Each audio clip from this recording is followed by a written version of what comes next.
Salawat dan salam semoga senantiasa dilimpahkan kepada baginda Nabi Muhammad sallallahu alaihi wasallam beserta para keluarga, para sahabat dan seluruh umatnya sampai akhir zaman. Bapak Ibu, hari ini hari Ahad, tanggal 14 Agustus tahun 2022, bertepatan dengan tanggal 16 Muharram tahun baru 1443 Hijriah. 44 Hijriah.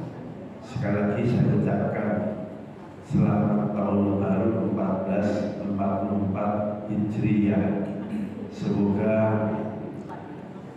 bapak-bapak, ibu-ibu yang kemarin sudah niat haji belum berangkat, mungkin umurnya dianggap lebih 65 tahun. Tahun depan insya Allah kalau situasinya normal, bapak ibu yang kemarin belum berangkat giliran nanti yang akan berangkat menjadi tamu Allah. Begitu juga saya doakan mungkin di antara bapak ibu sudah lama ingin mengakhiri sebagai bujangan, sebagai gadis, tahun lalu belum dapat jatah. Nah, semoga di tahun baru 1444 giliran saudara-saudara yang nanti naik di pelaminan. Begitu juga bapak ibu yang sudah lihat pengen punya rumah, tahun kemarin belum dapat jatah, semoga tahun ini giliran bapak ibu yang nanti diberikan rumah dari surga Allah. Amin amin ya rabbal alamin. Meskipun sudah berada lebih dari separuh umur hari di bulan Muharram, ada peristiwa penting di bulan Muharram ini yang perlu saya jelaskan. Peristiwa itu sudah menjadi istilah. Orang Arab menyebutnya Asyura, sementara orang Jawa menyebutnya dengan istilah Suro. Jadi Suro itu kependekan dari Asyura. Ada peristiwa penting apa di hari atau di tanggal Asyura yang secara bahasa artinya angka atau bilangan atau tanggal 10. Kalau diruntut paling awal, paling kuno, tanggal 10 itu banyak diceritakan di kitab-kitab adalah hari di mana Adam dan Hawa diusir dari surga. Tapi ada versi lain yang menyebut tanggal 10 itu Adam dan Hawa setelah diusir, Adam dibuang dari surga jatuh di kawasan India, sementara Hawa jatuh di kawasan Jeddah. Jadi Jeddah itu artinya nenek. Jeddah itu satu ungkapan yang maknanya sama, nenek.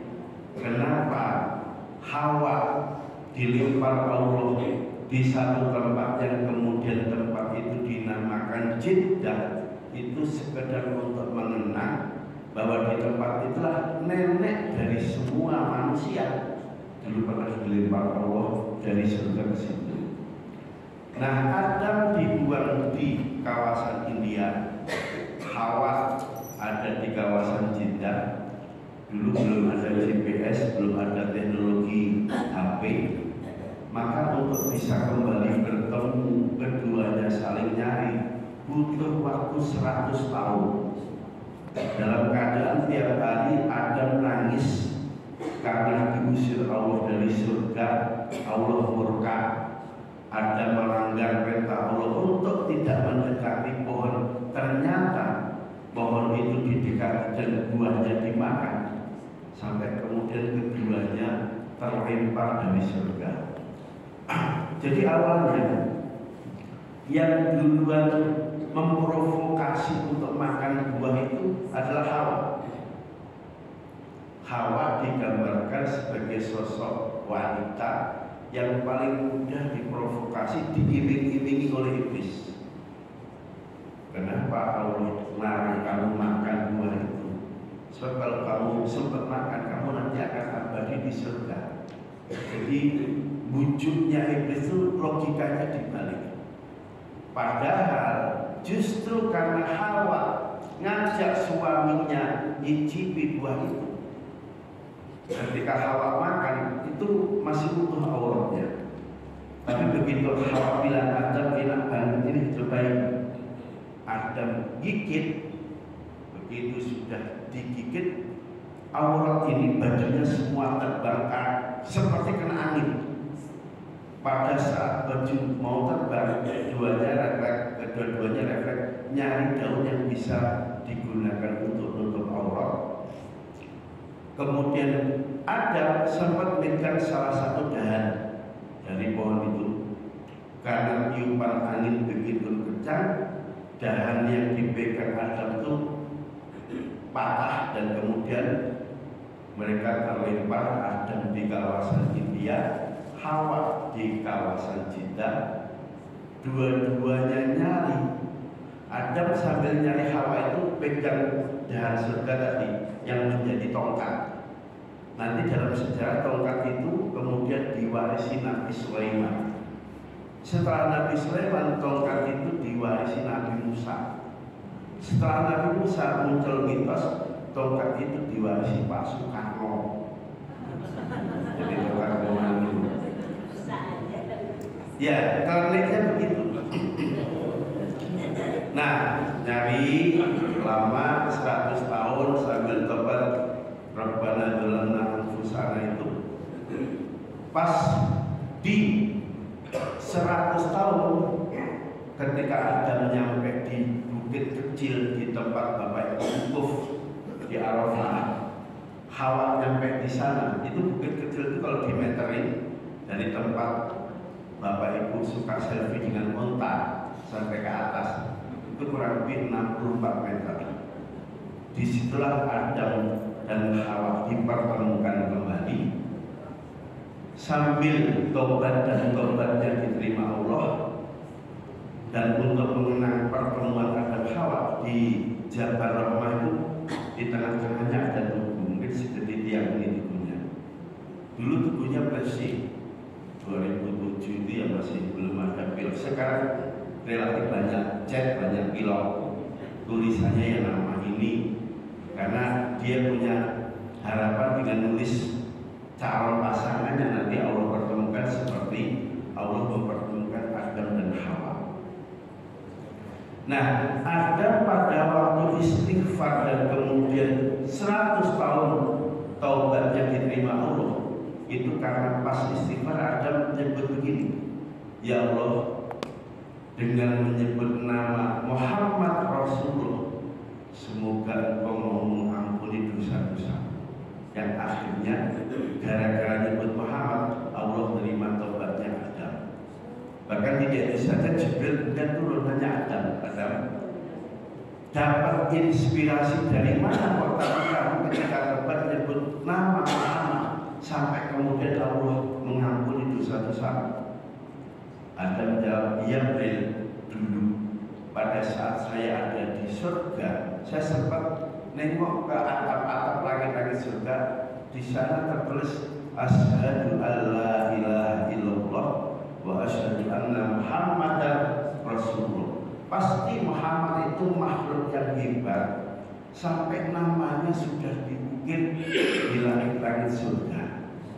Nah, baru Jibril kemudian ke sini, betul ada Muhammad itu secara nur sudah diciptakan Allah mendahului kamu, tetapi secara fisik nanti lahir di akhir zaman sekaligus menjadi penutup dari nabi-nabi Allah. Itulah Muhammad. Bahkan seandainya bukan karena Muhammad, kamu pun tidak akan diciptakan oleh Allah. Penjelasan seperti ini seingat saya nanti diterangkan di kitab tafsir, salah satunya tafsir Ibnu Katsir, pas menafsirkan ayat nomor 36. Wa idh qala rabbuka lil malaikati inni ja'ilun fil ardi khalifah dan seterusnya. Bapak Ibu yang punya kitabnya nanti silakan dicek di kitab itu. Ini yang pertama. Jadi Adam Hawa konon diusir Allah dari surga itu harinya, tanggalnya tanggal 10 Muharram. Versi lain dipertemukan setelah mereka terpisah selama 100 tahun, ketemunya juga di tanggal 10 Muharram. Yang kedua, peristiwa kedua dari Asyura adalah peristiwa Nabi Nuh ketika Allah murka dengan umatnya karena nggak mau mengimani Allah sampai dikirim banjir luar biasa hebat. Itu kapal Nabi Nuh berada di atas air. Ada yang menyebut 40 tahun, ada yang menyebut 40 hari. Begitu kapal itu mendarat, kena gunung, ada yang menyebut gunungnya namanya Gunung Judi. Nah, Gunung Judi itu di mana? Sebagian orang bilang ada di kawasan Turki. Jadi Bapak Ibu kalau nanti ke Turki, sebagian wilayah Turki termasuk yang di sana ada ibu kota negara Turki, Istanbul, posisinya ikut kawasan Eropa. Tapi begitu Bapak nyebrang, jembatannya ada 3 Pak yang terkenal. Yang paling terkenal sama namanya Jembatan Merah kayak di Surabaya itu. Setelah nyebrang jembatan, Bapak masuk kawasan Asia. Jadi Ankara, kemudian yang Bapak Ibu suka main salju di Bursa, itu kawasannya sudah ikut Asia, bukan Eropa. Nah, kapal Nabi Nuh setelah sekian berlayar, isinya umatnya yang taat kepada Nabi Nuh. Di dalamnya semua hewan yang ada ditaruh berpasang-pasangan, termasuk logistik makanan. Jadi kalau pada waktu kapal mendarat, Nabi Nuh bilang, siapa apa yang masih ada di kapal? Ternyata yang tersisa ada yang menyebut 7 macam biji-bijian yang kemudian itu dimasak menjadi bubur. Pas mendarat itu peristiwanya sama di tanggal 10 Muharram. Jadi yang kemudian memunculkan mitos tentang bubur 2 warna, menurut satu versi ini dilakukan Nabi Nuh pada waktu mendarat, yang tersisa di kapal itu biji-bijiannya apa. Versi kedua dilakukan kelompok Syiah untuk mengenang peristiwa Karbala. Ini nanti saya jelaskan terpisah.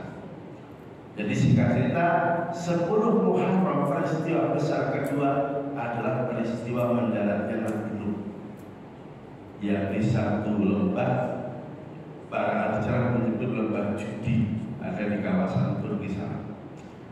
Yang ketiga, peristiwa ketiga yang diistilahkan dengan Suro atau Asyura adalah peristiwa selamatnya Nabi Yunus setelah sekian hari dimakan ikan, berada di perut ikan. Itu kalau tidak salah doanya Rabbana dalam salah wa ilam ta'ilana ya. Yang mana? Rabbana yang asina Wiladunka rahmah. Coba dengar dari awal Bu.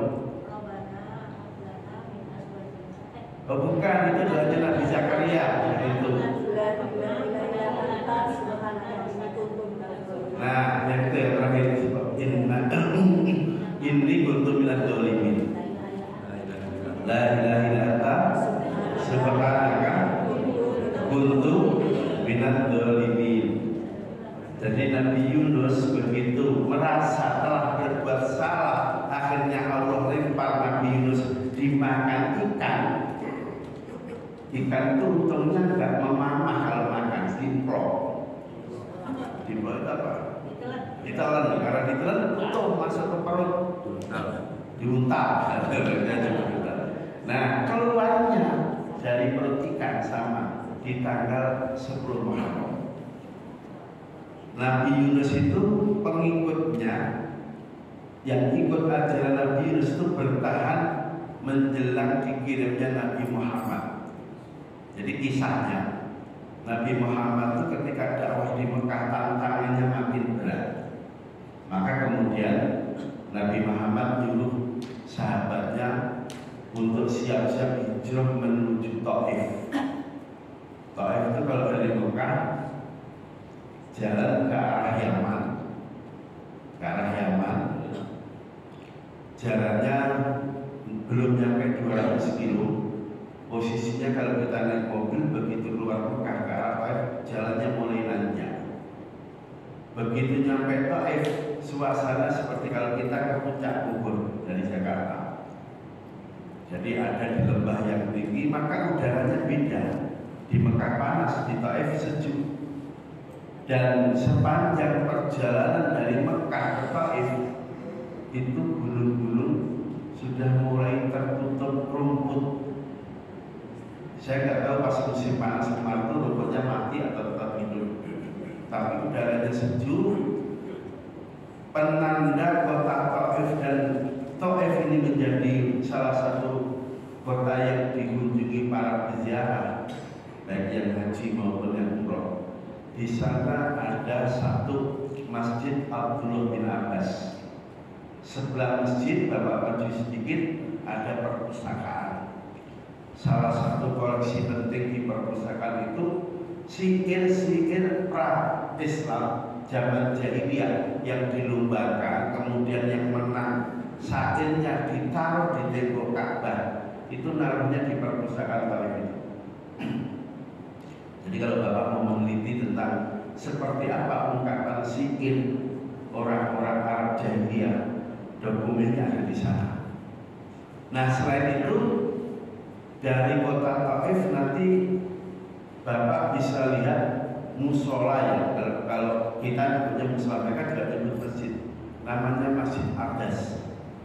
Jadi peristiwanya pada saat Nabi hijrah dari Mekah menuju Taif karena orang Quraisy Mekah membuat tekanan yang luar biasa kepada Nabi dan umat Islam. Harapannya Nabi nyampe Taif itu disambut dengan meriah, dikasih makan, dikasih minum. Ternyata di luar dugaan, Pak. Mereka nyambut disambit pakai batu sampai berdarah-darah. Dan karena mereka makin beringas, Nabi Muhammad yang ditemani Abu Bakar lari menyelamatkan diri sampai masuk ke satu kebun anggur. Begitu Nabi masuk kebun anggur, istirahat, penjaganya namanya Adas lihat. Begitu lihat, dia dari bosnya, ada orang masuk ke kebun kita, kayaknya orang asing. Untungnya pemilik anggur orangnya baik, yaudah segera kamu temui, kasih minum. Kasihan dua orang itu. Nah, begitu Adas masuk menawarkan minuman, Nabi terima. Sebelum minum Nabi baca Bismillah biasa, Bismillahirrahmanirrahim, baru diminum. Begitu Nabi baca basmalah, Adas kaget. Tuhan berdua pasti bukan orang Taif. Dari mana Anda tahu kalau saya bukan orang Taif? Anda melakukan tadi baca kalimat yang itu diajarkan Nabi saya, dan orang Taif asli tidak ada yang begitu, katanya. Nabi nanya lagi, mana Nabi ini siapa? Saya punya leluhur, punya Nabi namanya Nabi Yunus. Nabi Yunus lah yang ngajari kami untuk melakukan berbagai amalan dengan tidak meninggalkan akhlak kepada Rasul. Salah satunya kalau minum, baca doa seperti yang kurang lebih kamu baca. Nah, setelah ada cerita begitu, Nabi Muhammad kemudian nambahin tentang Nabi Yunus itu siapa. Begitu diceritakan panjang lebar, Atas kemudian bilang, saksiin, wahai Abu Bakar, aku meyakini beliau adalah Nabi Muhammad. Nah, tempat pertemuan Nabi Muhammad, Abu Bakar dan Atas di kebun anggur itu sekarang dijadikan musola. Jadi nanti kalau Bapak menuju Taif, jangan lupa mampir ke musola ini. Nanya aja ke salah satu pejabat di situ, mana musola Atas. Cuma yang nyampe Taif itu banyak orang Malaysia. Sepanjang tahun 2018 saya ke sana. Saya ke Taif itu nggak nemu orang Indonesia saja, yang banyak orang Malaysia. Semoga dengan cerita itu nanti Bapak-bapak semangat kalau udah nyampe Mekah, nyari mobil, main ke Taif. Jangan hanya main ke Jeddah, hanya sekedar belanja atau makan tukang bakso rugi yang Bapak beli di Jeddah di Jakarta banyak. Bakso yang dijual di Jeddah di sini tiap kali kita ketemu bakso. Tapi masjid ada di dunia hanya satu di Taif. Jadi kalau ke tempat-tempat mulia jangan pikirannya belajar mulu, pikirannya ke tempat-tempat sejarah, tempat-tempat yang Nabi nyebut itu tempat mulia. Kalau kita berada di situ akan dapat keutamaan. Nah sekali lagi Nabi Yunus keluar dari perut ikan itu juga peristiwanya di tanggal 10 Muharram atau 10. Berikutnya Nabi Musa. Nabi Musa ini Nabi yang paling berat dakwahnya karena yang dihadapi Fir'aun. Fir'aun itu kan digambarkan orang paling bejat karena ngakuinya sebagai Tuhan. Tapi pada saat Nabi Musa mendakwai Fir'aun, apakah Nabi Musa dakwahnya kasar? Dakwahnya dengan temperament seperti orang yang galak? Ternyata tidak. Padahal Musa sendiri itu orangnya gampang emosi. Tapi ketika menghadapi Fir'aun yang ngaku Tuhan, Allah masih pesan kepada Musa, Musa, nanti kalau ketemu Fir'aun, ungkapkan dengan bahasa yang halus, qaulan layyina dalam bahasa Qurannya, wa qula lahu qaulan layyina. Makanya pernah suatu hari ada seorang khalifah namanya Harun ar-Rasyid. Tiba-tiba ada seorang ustaz nyeramai Harun ar-Rasyid dengan ungkapan begini, hei Harun, sebagai khalifah, saya datang ingin mengingatkan Anda sebagai khalifah. Jadi khalifah itu gak boleh begini, gak boleh begitu, dengan bahasa yang keras. Sengaja saya ngomongnya di sini galak, kamu jangan sampai berperang, jangan sampai diambil hati. Begitu ustaz ini, ada kunci ya ustaznya, nyeramai Harun ar-Rasyid dengan bahasa yang galak. Harun ar-Rasyid gimana jadi? Emang lo siapa? Kok berani-beraninya Anda datang kepada saya sebagai khalifah? Bahasa Anda begitu kasar, sadis, bahkan Anda ngaku saya gak boleh berperang. Dengerin wahai Ustaz, kata Harun ar-Rasyid. Nabi Musa saja yang dikawal Harun, yang Nabi Musa itu telah dinyatakan sebagai Rasulullah. Tentu Musa lebih baik daripada Anda. Itu Allah masih pesan kepada Musa, nanti kalau ketemu Fir'aun, Anda ingatkan dengan bahasa yang lunak, yang halus. Anda kan gak lebih baik dari Nabi Musa. Kenapa begitu? Tampilan Anda sebagai ustaz, galak, ngamuk-ngamuk, marah, selalu di mukamu yang tidak marah, tidak pernah ngomong halus. Yang kedua, Anda kan tahu saya ini khalifah, dan saya sebagai khalifah tentu bukan orang yang jelek, bahkan jeleknya lebih daripada Fir'aun. Wong Musa dakwah ke Fir'aun aja, yang Fir'aun itu tentu lebih jelek dari saya. Allah masih nyuruh untuk menggunakan bahasa yang lemah lembut. Loh, kamu yang gak lebih baik dari Musa sekarang datangi saya yang saya gak lebih buruk dari Fir'aun. Kenapa kamu ngaku-ngaku di depan saya? Bahasa kekerasan ini. Ini Pak, si Ustaz begitu balik diceramai Harun ar-Rasyid, ternyata khalifahnya Ustaz ini. Nah ini menjadi gambaran. Sekarang kan banyak orang kalau ceramah nadanya kayak orang ngamuk, bahasanya kurang santun, kurang halus. Mestinya ini bisa menjadi pelajaran bagi mereka. Oke, jadi singkat cerita, peristiwa 10 Muharram yang paling penting yang dialami Nabi Yunus. Nah, pindah ke Nabi Musa. Nabi Musa itu ketika mendakwai Fir'aun, malah Fir'aun tidak terima Nabi Musa mau ditangkap, dikejar-kejar.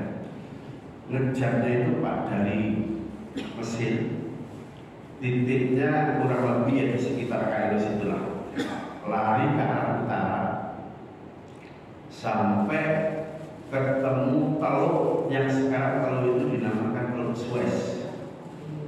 Jadi kalau Bapak lihat peta yang bawah gede itu Laut Merah, ujung Laut Merah itu kayak ada dua teluk tepang ini. Yang sebelah kiri namanya Teluk Suez, yang sebelah kanan namanya Teluk Aqaba. Jadi Musa itu sampai melewati teluk itu, terus nyebrang masuk ke daratan Asia. Sebelum teluk ke sana Mesir itu wilayahnya ngikut Afrika Utara. Jadi Afrika Utara itu ada 5 negara: Mesir, Libya, Tunis, Aljazair, Maroko. Nah dari Maroko nanti ada daratan yang nyambung ke Eropa sampai ketemu Andalus. Bayangkan ini ada di sini, saya pakai PowerPoint ini biar kelihatan petanya. Tapi tidak apa-apa. Dan nanti Teluk Suez itu kenapa dinamakan Teluk Suez pada era Nabi Musa? Teluknya belum nyambung sampai Laut Tengah, Laut Mediterania, Laut Tengah-Tengah.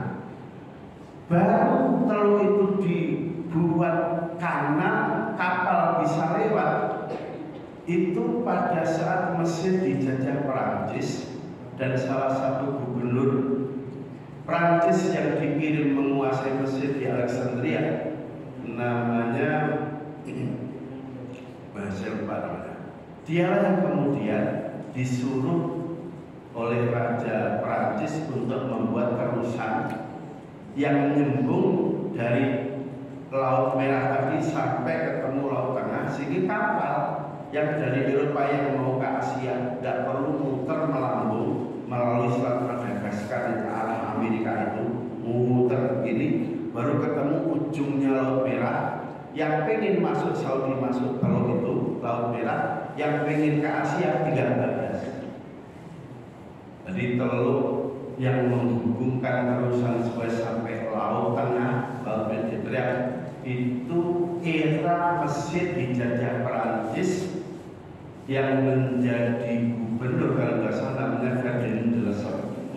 Ferdinand de Lesseps ini yang selama dia jadi gubernur pernah menangani proyek besar membuat terusan. 1 terusan Suez, 2 terusan Panama yang ada di Amerika. Bapak Ibu sudah pernah sampai sana? Saya cerita ini di guru mata kalau nanti sekali-kali kalau punya duit bisa sampai ya.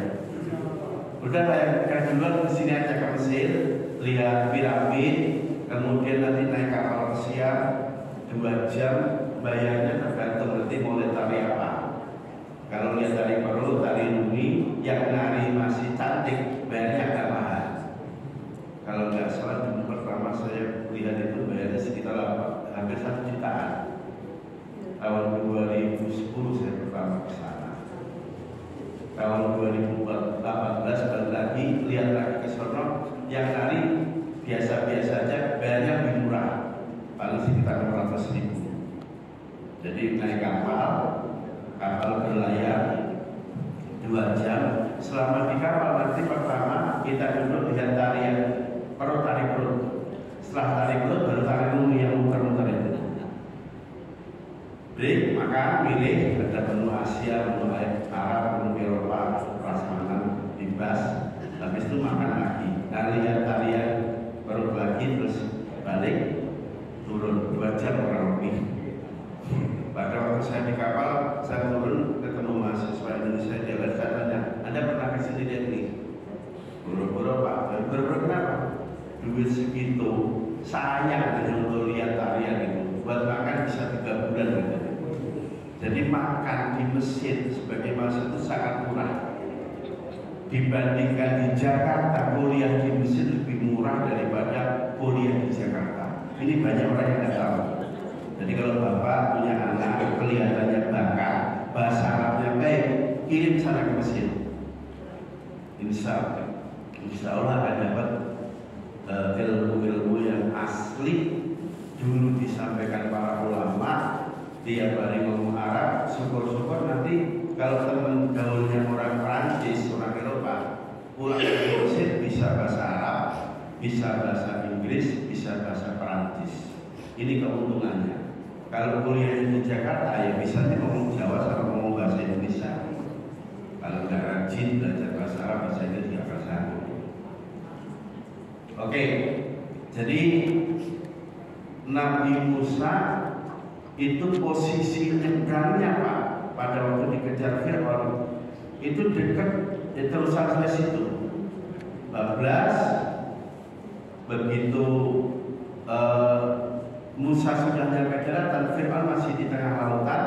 Kemudian dengan tongkat sakti warisan Nabi Adam itu, laut yang tadinya terbelah balik lagi, Musa akhirnya tenggelam mati di situ. Fir'aun tenggelam mati di situ.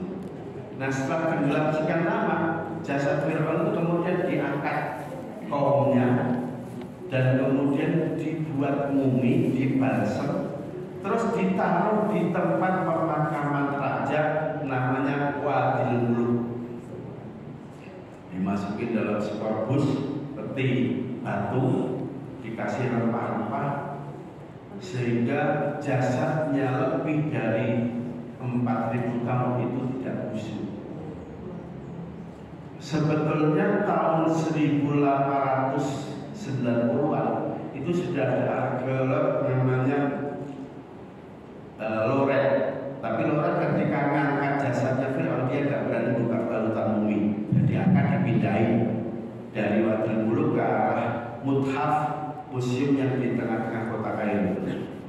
Baru tahun 1908 ada lagi arkeolog namanya Elliot Smith. Pada waktu dia datang ke museum meneliti mumi-mumi tadi, Elliot batin ini mumi aneh, bau terasi, bau garam. Yang penuh muminya biasa-biasa saja. Tapi dia belum dikasih lisensi untuk buka balutan itu. Baru tahun 1975 Raja Mesir mendatangkan arkeolog namanya Maurice Bucaille dari Perancis. Pada saat Maurice meneliti dan kemudian dikasih kewenangan oleh Raja untuk buka balutan mumi, si Maurice bingung. Ini kok ada mumi, ada butiran garam nempel di badannya. Yang ini nggak pernah dia jumpai di mumi-mumi yang lain. Pada saat Maurice Kuno datang salah satu syekh, masuk menemui Maurice, ada apa? Ini syekh, kok ini ada mumi banyak butiran garam. Dugaan saya mumi ini pasti pernah tenggelam di laut dalam waktu lama. Akhirnya si syekh ini baca satu ayat di surat Yunus. Fal yawma nunajjika bi badalika litakuna liman khalfaka ayah. Kata Allah, pada hari ini nanti jasad kasarmu Fir'aun akan diselamatkan sebagai bukti kebenaran Al-Quran. Jadi begitu si Maurice dibacakan ayat ini, dia langsung menyatakan masuk Islam. Jadi masuk Islamnya Maurice Bucaille, seorang orientalis dari Perancis, itu gara-gara lihat muminya Fir'aun. Jadi muminya Fir'aun itu tampilannya begini, yang tangan kanan nempel dada, yang tangan kiri ini agak nongol, nggak bisa lurus gini sedekatnya, karena mungkin lama tenggelam di laut, badannya sudah mulai agak kaku. Tapi sebetulnya untuk mengatasi mayit yang badannya kaku biar lemes, ini saya dapat karena melihat langsung mayit meninggalnya mungkin jam 1 malam, baru ketahuan itu menjelang sarapan jam 7 pagi, maka badannya tangannya udah kaku. Awalnya begini tangannya tidur. Nah, untuk balikin ini diusapi pakai air teh Pak, yang hangat, sambil dipanggil namanya. Bulan, lentur. Itu yang sendiri tangan bisa begini Pak, bisa begini sekarang. Karena meninggalnya di rumah saya sendiri. Saudara saya rumahnya jauh, bertamu, tidur di rumah saya, bablas meninggal, kaku. Lalu pas saya nyaksiin orang rawat jasad dia, ternyata biar lemes dimandiin pakai air teh sambil dipanggil namanya, itu bisa balik begini lagi Pak. Lurus ya. Ini ilmu, nggak tahu sudah ada yang tahu belum ilmunya kita. Nah, Fir'aun sekarang ada di Museum Mesir. Museumnya itu ada beberapa blok bangunan yang khusus mumi-mumi di bangunan terpisah. Kalau orang Mesir asli masuk museum itu bayarnya 10 pound. Kalau mahasiswa pelajar bayarnya 1 pound. Kalau turis kayak saya bayarnya 100 pound. Jadi dibedain 1, 10, 100. Borobudur kemarin kan mau dibuat begitu. Begitu mau dinaikin bayarnya segitu pada berontak semua, pada ngamuk. Mestinya ya untuk rakyat Indonesia bayarnya 10.000, mahasiswa 1.000, kalau turis 1 juta. Itu masih murah Pak. Melihat bangunan Borobudur semegah itu, karya yang luar biasa dibandingkan misalnya kita pergi ke Yordan, lihat gunung-gunung yang dipahat menjadi istana. Memang luar biasa, tapi dibandingin dengan Borobudur, saya beli tiket untuk lewat itu bayar 1 juta rupiah, bayar 20 dinar, 50 dinar, 1 dinar rupiahnya 20.000, berarti kan 1 juta. Mestinya ketika Borobudur, turis lihat Borobudur suruh bayar 1 juta, itu masih murah. Saya nggak tahu nanti kebijakan ke depan seperti apa. Apalagi Borobudur itu kan strukturnya dibangun era dulu. Kalau turis semuanya naik ke atas 1.000 orang, ya bisa ambles itu. Jadi tujuannya biar yang naik itu orang-orang yang mau meneliti, bukan sekedar mau bawa sepilok coret-coret situ. Kalau nggak meneliti kan nggak ada kepentingan naik-naik, ya udah lihatnya dari bawah saja. Jadi nggak merusak struktur bangunan kami. Nah, saya ulang, peristiwa terakhir di bulan Suro adalah peristiwa selamatnya Nabi Musa dari kejaran Fir'aun. Bahkan untuk mengenang dan rasa syukurnya Yahudi, Nabi Musa selamat di tanggal 10 Suro itu dari kejaran Fir'aun.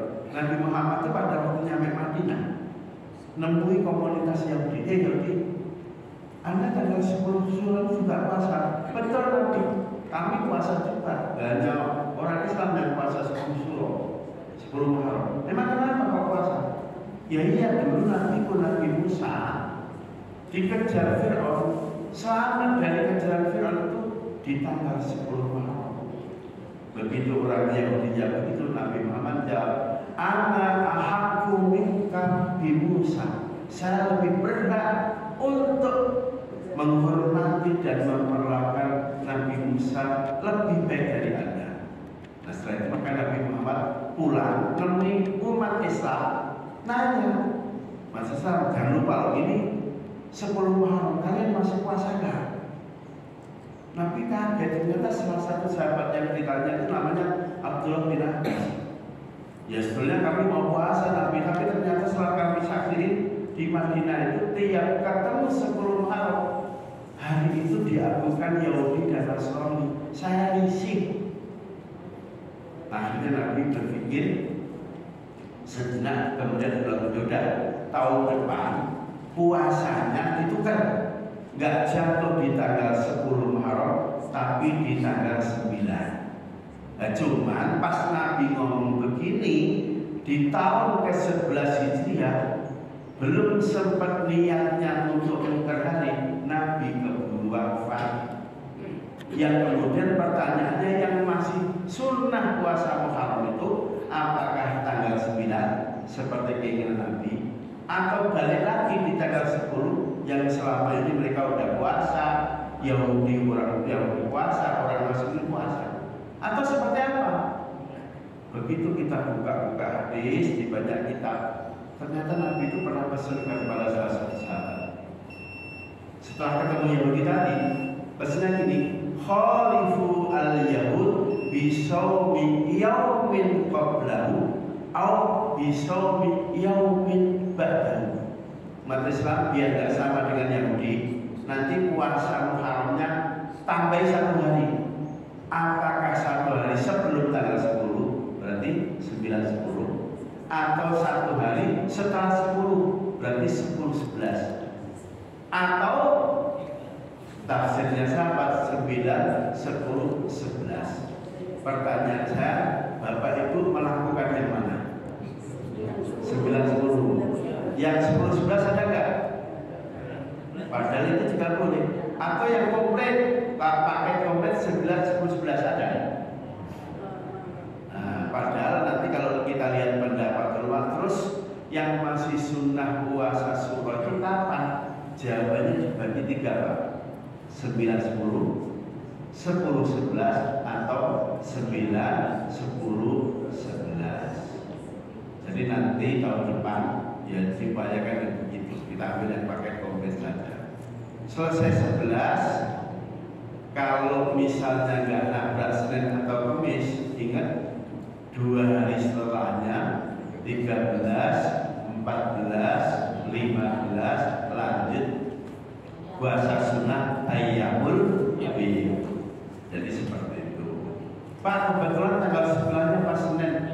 Gimana cara niatnya biar dapat pahala yang banyak? Gampang. Dijadiin satu, saya niat puasa sunnah hari Senin plus puasa Tasu'a, misalnya begitu. Nah, kemudian ini Seninnya pas tanggal 14 Pak. Gimana cara niat? Saya niat puasa sunnah hari Senin plus ayyamul bid. Bagi ibu-ibu yang nyaur utang, yang wajib disebut dulu. Saya besok puasa Senin nyaur utang karena Ramadan kemarin kena tamu halangan. Plus saya tambahin puasa sunnah hari Senin, puasa suro, puasa ini, nggak apa-apa itu. Digabung. Jadi yang sunnah-sunnah digabung nggak apa-apa. Kalau wajib sunnah, yang wajib disebut dulu, yang sunnah baru ditumpangkan. Jangan itu karena itu kan nggak jadi. Jadi jangan seperti itu. Bapak Ibu, karena waktunya sudah ternyata sudah isra, saya ulang. Peristiwa suro yang banyak dikenang itu dimulai dari lemparnya Adam Hawa dari surga dan kemudian ketemu dengan Hawa. Yang kedua, peristiwa selamatnya Nabi Nuh dari banjir.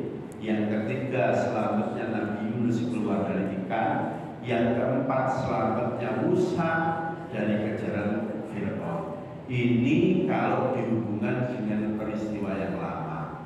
Terus apa yang terjadi di tanggal 10 dihubungkan dengan zaman modern? Penjelasannya agak panjang, insya Allah akan disampaikan pada kesempatan lain. Terima kasih. Sebelum saya tutup, kalau ada yang ingin nanya atau klarifikasi, saya silakan. Ada pertanyaan Bapak dan Ibu? Semoga Bapak Ibu diberi rezeki yang oleh Allah yang banyak, yang berkah. Nanti bisa dapat tilas menyusuri Mesir, melihat dapat Musa. Nah, sekali-kali ya pindah sampai ke Palestina, sampai ke Yordan. Mumpung ada duitnya gak dibawa mati. Tapi kalau Ibu sampai ke Palestina, sampai ke Masjidil Aqsa, berarti Bapak Ibu memenuhi perintahnya Nabi. Karena Nabi itu nyuruh, jangan diziarah kalau kecuali 3 masjid. La tusyaddur rihal illa ila thalathati masajid. Pertama, ziarah Masjidil Haram. Sholat situ dapat apa? Pahalanya 100.000 kali lipat. Kedua, sholat di Masjid Nabawi Madinah. Sholat ziarah ke makam Nabi. Sholat di situ dapat berapa kali lipat? 1000 lipat. Pindah nanti kalau ada duit ziarah ke Aqsa, sholat di masjid situ. Dapat berapa kali lipat? Ada yang menyebut 500, ada yang menyebut 80 kali lipat. Tapi juga jangan kemudian berpikiran saya udah sholat di Masjidil Haram berkali-kali Pak. Begitu nyampe Indonesia nggak sholat lagi, kenapa? Masih punya tabungan katanya. Nah ini yang pikirannya ruwet. Baik, ada pertanyaan?